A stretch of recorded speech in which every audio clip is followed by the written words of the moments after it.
Learn languages in formal schools, imitate the language of adults, generate grammar rules या memorise grammar rules. एक बार answer कीजिए, फिर हम लोग आगे बढ़ेंगे। फॉर्मल स्कूल्स की तो बात ही नहीं करेंगे नॉम चॉम्स के, एक्विजिशन में कभी फॉर्मल स्कूल्स की बात नहीं होती। लैंग्वेज लर्निंग में फॉर्मल स्कूल की बात होगी, हमेशा ध्यान रखिएगा। लैंग्वेज लर्निंग में आपको बुक्स की, ग्रामर की, फॉर्मल सेटिंग की, सिस्टम की, डेलिब्रेट एफर्ट की, कॉन्शियस एफर्ट की जरूरत पड़ती है। एक्विजिशन में आपको इन सब की जरूरत नहीं पड़ती, आप नेचुरली एक्वायर कर लेते हैं। ठीक,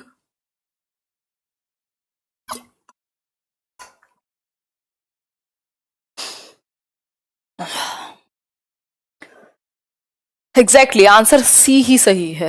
जनरेट ग्रामर रूल्स, ये इसमें कंफ्यूजन थी पहले, ये कई जगह पर खतरनाक तरीके से कुछ कुछ आंसर्स दिए हुए हैं, बट रियलिटी यही है कि जो लैंग्वेज एक्विजिशन डिवाइस है हमें मदद करता है लैंग्वेज रूल्स को प्रोड्यूस करने में, जनरेट करने में, ना कि इमिटेट करने में। ठीक है, तो आंसर हो जाएगा सी। इसको सही कर लीजिएगा अगर कभी प्रॉब्लम हुई हो इधर तो। A critical period during language learning is, किसको आप एक क्रिटिकल पीरियड कहेंगे लैंग्वेज लर्निंग में? संवेदनशील काल कह सकते हैं। पहला ऑप्शन है the period during which language can be acquired with greater ease than any other time, मतलब कि ये वो पीरियड है जब लैंग्वेज को एक्वायर किया जा सकता है ज्यादा आसानी से बाकी टाइम कंपैरेटिवली, बाकी टाइम से आपके जीवन के। या फिर B option the length of time before a comprehensive assessment takes place in the class, यानी क्लास में जो आप सीखते हैं, best preparatory period for any language project, या फिर special time set aside for students to intensively practice language use. एक बार आंसर कीजिए। बहुत बढ़िया, आंसर क्या होगा? A option. आंसर होगा आपका A option. Why not C? Best preparatory period for any language project, project के लिए नहीं, ये वो सेंसिटिव पीरियड है जिस पीरियड में, जिस काल में आप बहुत आसानी से लैंग्वेज को सीख सकते हैं अपने जीवन के किसी और एज पीरियड के दौरान। मतलब वो जो 2 से 6 या 5 साल तक की उम्र है, 6 साल तक की उम्र है, वो है सेंसिटिव पीरियड, क्रिटिकल पीरियड, जब आप बहुत तेजी से ग्रेटर ईज के साथ, मतलब आपको बहुत कम एफर्ट लगेगा, कम मेहनत में ज्यादा आउटपुट आएगा, ये कह सकते हैं। ठीक है, तो ये एक बेसिक बात हुई। आगे बढ़ जाते हैं, लैंग्वेज की थोड़ी सी, लर्निंग की थोड़ी सी बात कर लेते हैं। एक्विजिशन पे हमने बहुत बात कर ली कि आप अपने एनवायरनमेंट से अपनी मातृभाषा को ऐसे ही एक्वायर कर लेते हैं, आपको कोई स्पेसिफिक रूल्स की जरूरत नहीं पड़ती, आपको स्पेसिफिक बुक्स की जरूरत नहीं पड़ती। ये एसी गर्मी फेंक रहा है क्या? 1 मिनट रुक जाओ बस, जब मेरी तबीयत। हाँ, तो लर्निंग की अगर बात करें, यानी अधिगम की बात करें, when a language is learnt in a systematic way या formal language learning, deliberate practice के साथ जब आप सीखते हैं, ये एक मीनिंगफुल प्रोसेस है लर्निंग। भाई कुछ अर्थ निर्माण करेंगे आप, तभी तो ढंग से सीख पाएंगे जब आपके लिए वो चीज मीनिंगफुल होगी। Learning is a conscious process, क्या है? ये चेतन प्रक्रिया है।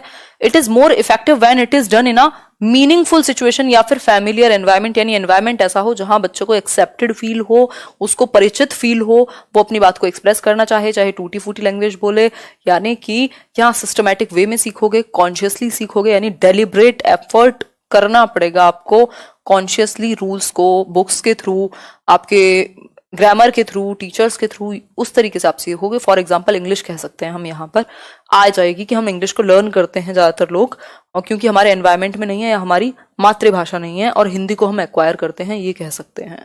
एक्विजिशन एंड लर्निंग का मेन डिफरेंस देख लेते हैं। एक्विजिशन इज सब conscious while learning is conscious and deliberate. ठीक, डेलिब्रेट मतलब आपकी इच्छा, आप कॉन्शियसली एफर्ट मार करके, चाह करके, क्या कहें, इंटेंशनली सीखते हैं। लेकिन आप मदर टंग बिना अनइंटेंशनली भी आपने एक्वायर कर ली होगी, आपको पता भी नहीं लगा होगा आपने कब बोलना सीख लिया।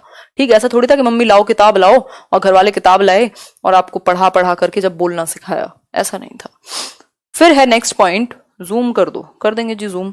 फिर है mother tongue is mostly acquired while second language is mostly learned. ये इंपॉर्टेंट है पॉइंट कि जो मदर टंग है उसको जनरली हम एक्वायर करते हैं, एक्वायर कर लेते हैं, यानी कि ग्रहण या अर्जित कर लेते हैं, अर्जन हो जाता है बिना किताबों के, बिना एफर्टफुल प्रैक्टिस के, नेचुरली। जबकि जो दूसरी भाषा है वो ज्यादातर केस में दूसरी भाषा को एक्वायर किया जा सकता है, बट इज मोस्टली लर्नड, मतलब आप प्रॉपर प्रैक्टिस और एफर्ट के थ्रू कॉन्शियसली सीखते हैं दूसरी भाषा को, जबकि एक्विजिशन आपका एनवायरमेंट से हो जाता है।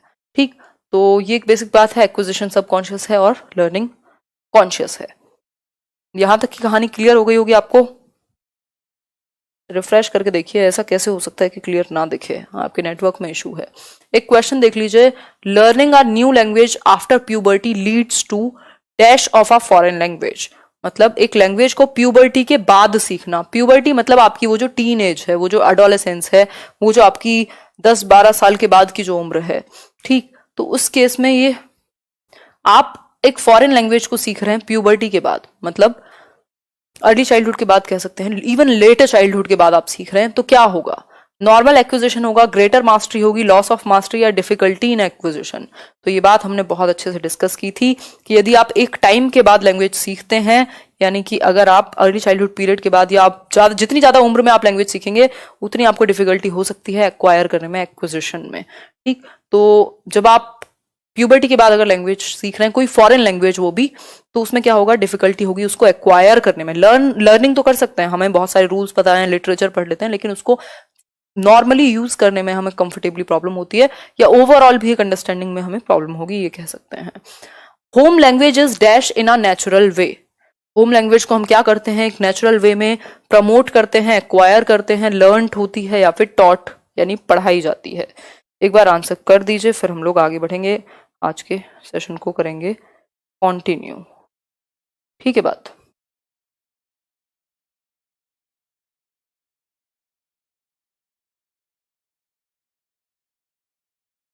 बी ऑप्शन यानी एक्वायर्ड, बिल्कुल। होम लैंग्वेज क्या है? नेचुरल एनवायरनमेंट में एक्वायर की जाती है, अर्जित की जाती है। लर्न तो हम दूसरी लैंग्वेज को करते हैं, सेकंड लैंग्वेज को लर्न करेंगे। सेकंड लैंग्वेज होता तो हम लर्न लिख देते। ऑब्जेक्टिव्स क्या हैं इंग्लिश को पढ़ाने के? स्पेशली अगर हम इंडिया में बात करें तो दो चीफ ऑब्जेक्टिव हैं, दो मेन एम्स हैं, गोल्स हैं, उद्देश्य हैं। भाई क्यों पढ़ा रहे हैं हम?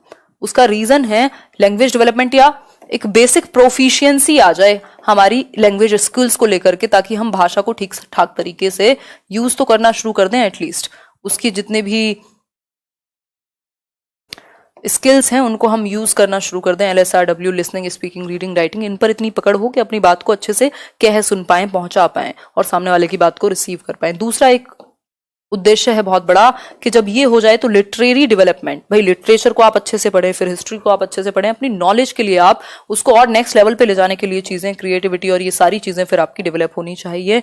अगर आपकी बेसिक प्रोफिशिएंसी एक तो बन जाए, यानी आप कम्युनिकेट करना सीख जाए अपनी बात को एनवायरमेंट में, और दूसरा है कि आप नॉलेज के लिए, नॉलेज को बेहतर करने के लिए सीख रहे हैं, लिटरेचर का डेवलपमेंट आप कर पाएं, कल समझ पाएं, आगे कुछ और कर पाएं उसमें।